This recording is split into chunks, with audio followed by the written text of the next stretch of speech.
Support comes from the St. Louis Public Library Foundation. During these challenging times, free access to digital resources is a necessity. You can help our community stay connected. Support your St. Louis Public Library at slpl.org. This is St. Louis on the Air from St. Louis Public Radio. I'm Elaine Cha. It's officially springtime, and our neighborhoods are abuzz with all kinds of insects coming out of their winter dormancy, like this honeybee, which was collecting pollen from a redbud tree in St. Louis yesterday afternoon. You may also be seeing the bee's close relative, the wasp. Chelly writes in to say that they're seeing so many wasps. Stanley adds that they're seeing wasps everywhere, in all caps with 4 exclamation points. Here with us now to talk about everything from bees and wasps to box elders and jumping spiders is Tad Yankoski, a senior entomologist at the Missouri Botanical Garden. Tad, welcome back to the show. Thanks for having me back. So what we heard was a honeybee, yes? Mm-hmm. So what is the difference between a honeybee and a wasp? Well, that's a great question. They are sort of cousins, that wasps, bees, and ants are all belonging to the same order of insects. But wasps are a little bit, we'll say, more specialized oftentimes in what they do. Most wasps are solitary. They live by themselves for the most part, where a lot of the bees that we're familiar with, at least with honeybees or bumblebees, live in colonies, although there's a lot of solitary bees as well. Now, wasps are known to poke around our windows, and some even enter our homes, much to some horror. What are they attempting to do? So a lot of wasps, and really it's true for most insects that end up there by mistake. Buildings are fairly new over the course of the earth, to these insects. So they would have been utilizing things like walls on the sides of cliffs and things like that to overwinter or to forage. Well, now we have buildings. There's a little warm spot, which is the crack in a foundation or the attic. They follow that heat. They end up inside by mistake. They don't really want to be there. Usually the best thing is just to put them back outside. Mm-hmm. How do you do that? Well, I always use the glass and the piece of paper, the piece of cardboard, gently pick it up, put it outside. Some people use just their hands if they're feeling brave, or perhaps a Kleenex. But the safest thing you can do, especially for a wasp, is keep it without touching you so you don't accidentally get stung. Mm-hmm. Now, wasps are predators to other insects, so they can sting us. But they're also pollinators. So, Tad, how would you characterize their role in our ecosystem? Wasps are incredibly important to our ecosystem. When I hear people saying, there's wasps everywhere, that's something I celebrate. That's great news because they play these important roles wherever they are. Many of them are predators, where they will eat things like caterpillars that are on plants, and that creates a natural balance so that the plants can continue to grow so they don't get overwhelmed. Many adult wasps also visit flowers, and so as they hop from flower to flower looking for nectar, just like the bees, they will also do some pollination work in the process. Mm-hmm. We want to invite you to join the conversation. What insects are you seeing emerge in your neighborhood? What questions do you have about them? Call us at 314-382-8255. That's 314-382-TALK. You can also send an email to talk@stlpr.org. We heard from Dexter on Facebook, who reported, I had a tick on me a week ago. Now, to take things back a little further, 2 summers ago, Washington University researchers discovered that an invasive tick had made its way to St. Louis. The long-horned tick, originally from East Asia, first came to the U.S. in 2017, and in 2024 it was found in St. Louis County. Sonny Adelstensen, a senior scientist at Washington University's Tyson Research Center, says that she and her students have found more in the past year, though only 4 of the 75,000 ticks they collected were longhorned ticks.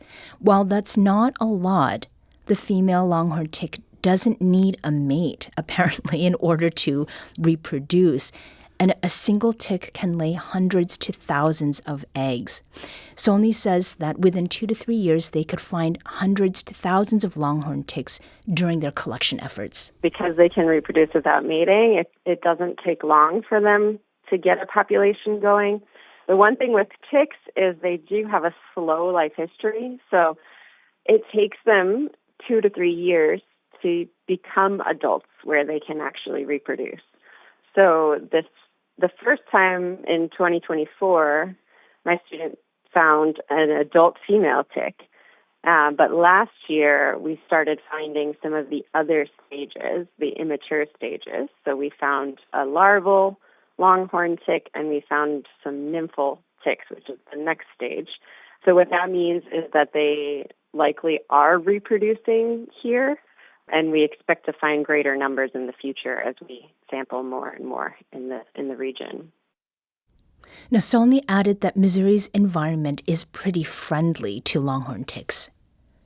They seem to really like habitat edges, so kind of on the border of woodland and grassland areas. And then in terms of hosts, they'll feed on a pretty wide range of hosts. So I think we probably do have all the hosts they would like around. They're found on a lot of like medium to larger hosts, especially, white-tailed deer. But there's a lot that we need to discover about how they may or may not be competing with ticks that are already on the landscape. What's going on with the pathogens, so the bacteria or viruses that can be spread from hosts to ticks, and whether this tick can support some of the ones that are already circulating, or if it might be bringing new pathogens that could impact humans and animals. Tad, are you familiar with these ticks? Have you seen a longhorn tick in person? Well, thankfully, I've never seen, to my knowledge, a longhorn tick. They are still relatively uncommon in Missouri, at least based on findings. Scientists have been studying cattle and looking at the diseases that are spread by these ticks, and they are showing up in Missouri cattle. And it's actually much more frequently encountered when you're sampling for the diseases than for the ticks themselves, which could suggest that the ticks are more commonly in Missouri than we realize. Mm-hmm. How many times do ticks feed on hosts within that 2 to 3 year life cycle? So ticks go through growth stages called instars, and they actually only have to feed one time per instar. So for a lot of ticks that we encounter here in Missouri, they only need to feed approximately 3 to 4 times in their entire life, and they'll take all of the proteins, all the nutrients they get from those blood meals, and that's all they need to develop into the adult ticks. Mm-hmm. We have Brennan, who is calling from South City with a question. Brennan, welcome to the show. Thank you. Yes, a 3-part question. 1, why do we have so many more wasps right now? 2, what do we do? What are the safe ways to have wasps removed without harm? I know you mentioned the cup technique. I just used that this morning, but I'm talking more about nests. And 3, what are some ways to attract them to the right spaces? Thank you, Brennan. Yeah, let's start with 1. Why are there so many? Oh, that's a great question. Like I said earlier, I always celebrate if you see a lot of wasps because their general food source is insects, and that usually means that they are that there's a healthy insect population there to support them. I always understand that if I walk out and there's a wasp nest under my front door and they come out after me, I can understand why you wouldn't want that there, why you'd want them to be relocated. But in general, I try to encourage wasp love. I think they generally get a bad reputation, and if we can leave them alone, most will leave you alone. If the most commonly encountered wasp that is a nuisance are often a type of paper wasp that will build them around your door, under the eaves of your house. If in the spring you start to see them create a small nest in an area where you wouldn't want them, well, in the spring, if you knock down that nest, you could use a broom or if you want to get close and use, a spatula or something like that, just to remove that paper wasp nest when it's the size of a dime or a quarter. The foundress will then usually pick a different spot. Mm-hmm. And then safe and humane removal, but also attracting them to specific areas. How do you do that? So sometimes they're just going to pick their own spots. And unfortunately, buildings with eaves under houses are a really well-protected spot. They're often up above the ground where they can stay away from predators. They can scope out the area. They're protected from the elements. So it's tough to attract them to specific spots with things like paper wasps. But ultimately, if you can find a spot where they've already chosen and leave them alone, they will usually leave you alone as well. Mm-hmm. We need to take a quick break, but we'd like to invite you to the conversation just as Brennan joined us. What insects are you seeing in your neighborhood? Do you have any questions about them? Give us a call at 314-382-8255. That's 314-382-TALK. You can also send an email to us at talk@stlpr.org. We'll be back in a moment to hear more insect stories and field questions. This is St. Louis on the Air on St. Louis Public Radio.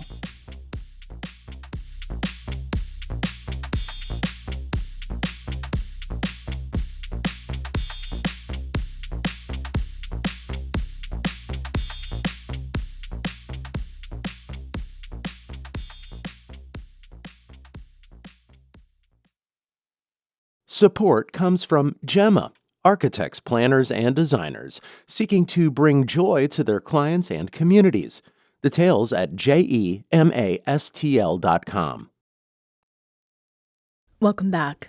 Let's return to our conversation with Tad the Bug Dad Yankoski, senior entomologist at Missouri Botanical Garden. We're discussing spring insects. Now, we heard from Ryan, who has said stunk bugs, adding, is that the proper term for dead stink bugs, stunk bugs? And Hillary adds that she's seen lots of stink bugs so far this year. She says, I cannot figure out how they get into the house. And as it happens, we've got a stink bug in the house. This is our third guest for today. Tad, tell us about what is in front of us and how it came to join you. Well, I have with me a brown marmorated stink bug, which is the ones that most people are finding in their house right now. As I was preparing to come down here to the studio, it literally flew right up to me and landed on me, and I guess it was asking to be brought in as another guest. Mm-hmm. What are some of the things to know about these insects? So the brown marmorated stink bug is the one that you're finding in your homes right now. They do produce a pretty nasty smell. Some people describe it like a cross between an onion and soap or an apple and soap, depending on the person. The good news is they're harmless to people. They just want to come inside to overwinter and stay warm. They were introduced probably from Southeast Asia in the mid-90s and have spread across the country, showing up in Missouri about 10 years ago, where they are a pest for agriculture. They can bother a lot of native plants. When they come inside, they're just looking for heat. They don't bother people or pets. Mm-hmm. Now, there's an interesting infographic that our producer, Emily Woodbury, spotted. It's circulating on a St. Louis gardening page on social media, and it claims that the spined soldier bug, which it says looks nearly identical to the stink bug, is actually a native bug that's beneficial to gardens. Is that true? Yes, so stink bugs are a very large group of insects. There's many, many different ones you can find right here in Missouri that are native. Many stink bugs are predators. They will attack other insects and eat them, and superficially they look very similar to the brown marmorated stink bug. I always encourage people to look at them side by side from a reputable source, like the Mizzou Extension Service. But if you get in your head's mind's eye that the native predator stink bugs have spines on the tips of sort of their back, their shoulders, that's how they get the name spined soldier bug. Those are going to be the ones to protect your garden, where the rounded shoulders of the brown marmorated stink bug are the ones to avoid. Mm-hmm. We have Fran who's calling from St. Louis. Fran, welcome. Hi, how are you? I'm well. Go ahead. Well, my husband's from El Salvador, and he told me about the kissing bug that looks just like the stink bug, almost. It's very similar. And this carries a parasite that it makes you itch when it crawls on you at night, and then you scratch, and then the parasite gets in you, and it eats your intestines and your brain. And they are in Texas, and the Red Cross even 20 years ago was, testing the blood for the Chagas virus. So I was just wondering, have you guys seen a lot of those types of bugs up Thank this you. way? Thanks, Fran. So the kissing bug is really a group of assassin bugs that are related to things like the stink bug. They can spread a disease called Chagas disease. They actually carry the pathogen that causes it in their saliva, and they're attracted to carbon dioxide, so they tend to bite around animals' mouths or even people's mouths where they're asleep, and that's how they get their name. The good news is that the group of assassin bugs that mostly can spread Chagas disease are not found in Missouri.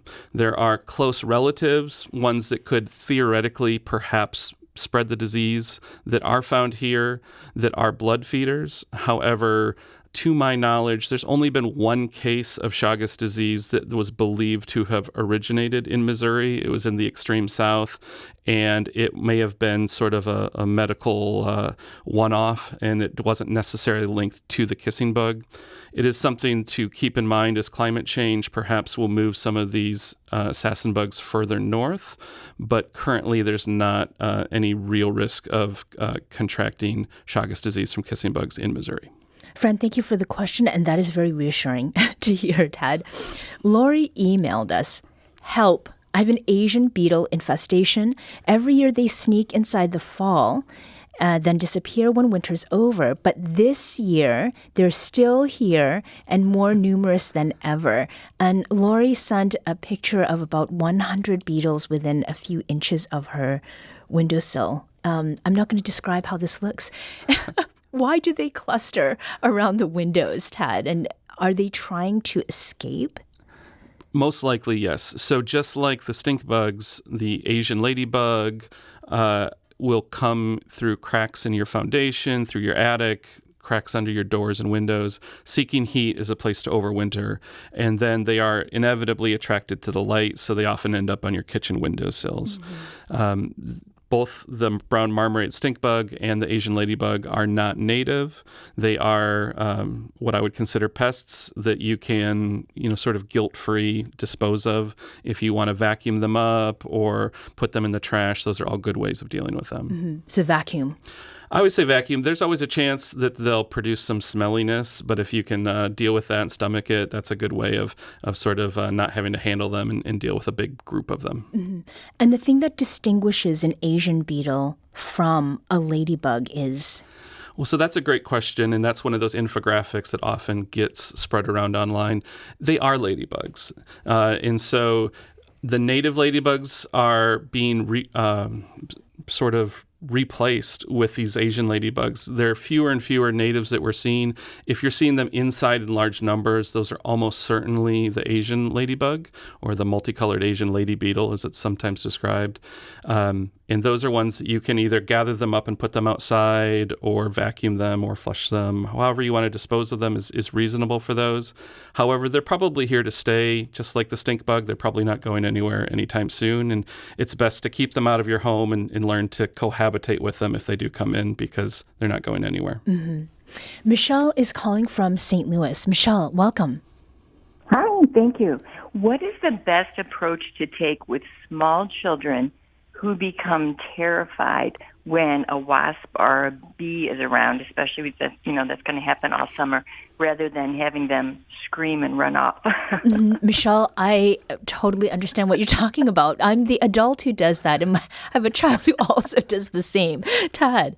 Yeah, that's a great question. I think education is usually the first step in understanding that these animals really aren't dangerous. You can sit next to a beehive all day, and the bees will come in and out, and they're just going to be doing their own business and ignore you. And for the most part, it's the same if a wasp is visiting flowers or exploring the plants around you. If you don't interfere with them, they're going to leave you alone. And once you sort of can teach that these aren't something to fear, but to appreciate, And then you go from a sense of fear to a sense of wonder, and then everybody's perspective changes very quickly. And then, we don't want the ahs, we want the oohs. It's something to celebrate and study, and then most children will warm up to it very quickly. So is showing kids pictures of what the differences are, is that productive? Does that freak them out more? Like, are there resources that you can share to ensure that there is greater comfortability when it comes to that? Yeah, I think there's a lot of great books out there that can sort of instill the love of insects and entomology in children, even at a young age, and explain that these animals are important and that they're not necessarily dangerous. You tell people don't touch wasps, but if you don't touch them, you can sit and appreciate them just as you would any other animal that sometimes gets a bad rap, like a snake, for instance. If you're not picking up a snake, the snake's not going to bother you. It's the same for things like wasps and bees. We have Andrew who's calling from Crestwood. Andrew, hi. Hi, and thanks for the show. My question is about ground hornets. We've had them in our yard a couple times over the past few years, and they're quite aggressive. And my question is, what is their ecological niche, and how can I dissuade ground hornets from selecting my yard to create their home? Thanks. Yeah, so ground nesting, most likely a type of yellow jacket, they can be very defensive of their nests, and it can be very unpleasant if you don't know they're there and you accidentally damage the entrance of their nest or run a lawnmower over them. I completely understand when, it's time to exterminate a nest like that.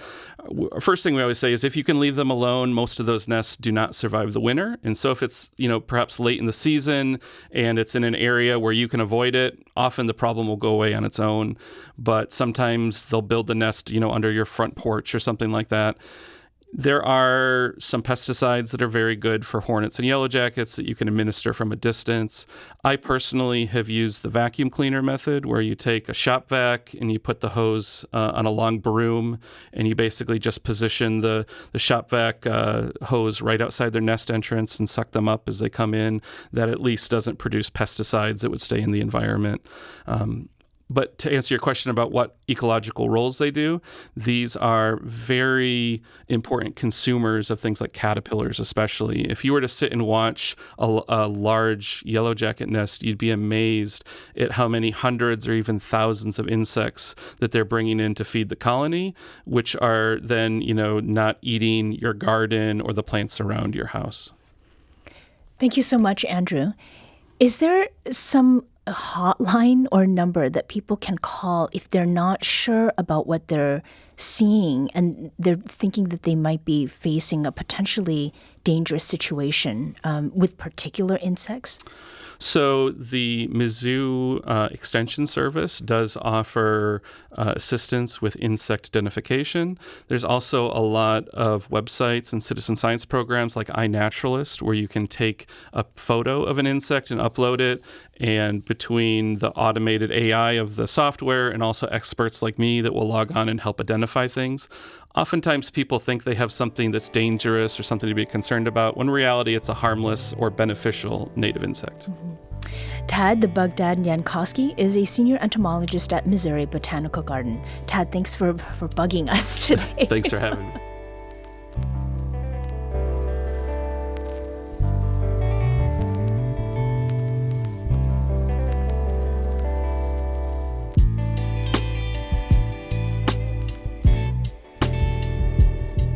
This episode was produced by Emily Woodbury. Audio engineering and podcast design by Aaron Dorr. Our executive producer is Alex Hoyer. St. Louis on the Air is a production of St. Louis Public Radio. Understanding starts here. Do you find yourself regularly listening to episodes of St. Louis on the Air? Suggest us to a friend you think might enjoy our conversations. And leave us a review and rating on Apple Podcasts on the App Store. It's the simplest way to help people discover our show. Thanks. St. Louis Public Radio is a member-supported service of the University of Missouri St. Louis.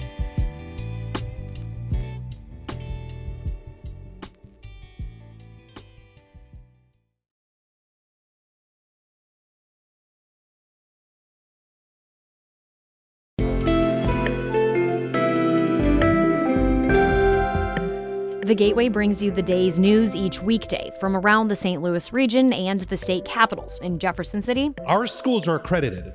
We don't need this bill. And Springfield. How many more years must pass before lawmakers see time is of the essence? I'm Abby Larico. Join me each weekday for The Gateway on the STLPR app or wherever you get podcasts.